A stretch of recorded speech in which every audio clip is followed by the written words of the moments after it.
تا حالا شده از خودت بپرسی چرا با اینکه میخوام عوض شم هنوز همون آدم قبلیم؟ مثلا تصمیم میگیری زودتر بیدار شی، کمتر گوشی دستت بگیری یا بالاخره اون کاری رو که همیشه عقب انداختی شروع کنی. ولی یه روز، 2 روز، نهایتاً یه هفته بعدش همه چی برمیگرده سر جای اولش. انگار یه نیروی نامرئی توی ذهنمون هست که نمیذاره از این دایره لعنتی خارج بشیم. بهش میگن ناحیه امن ذهنی یا همون کامفورت زون.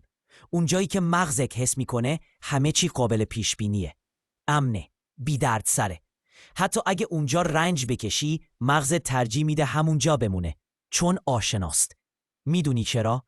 چون ذهن ما اولویتش امنیت و صرفه‌جویی در انرژیه، نه رشد و تغییر.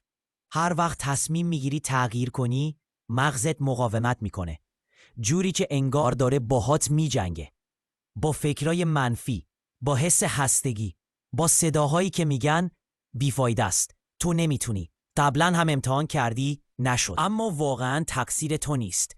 این فقط یه واکنش طبیعیه از طرف مغز برای محافظت ازت در برابر ناشناخته ها.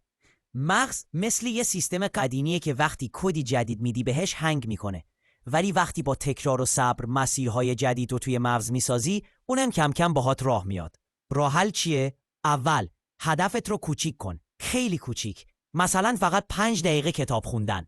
دوم احساساتتو بنویس، وقتی مینویسی چی حس میکنی ذهنت سبکتر میشه. سوم محیطتو عوض کن، حتی جابجا کردن میزت میتونه بهت حس شروع بده. و مهمتر از همه از خودت انتظار کمال نداشته باش. تغییر واقعی تدریجیه، با شکست و تردید. اگه الان اینجایی رو داری گوش میدی بدون که تنها نیستی. ما همه داریم با همین دیو درون میجنگیم، ولی تو میتونی ازش رد شی، نه با زور بلکه با آگاهی، تکرار و صبر.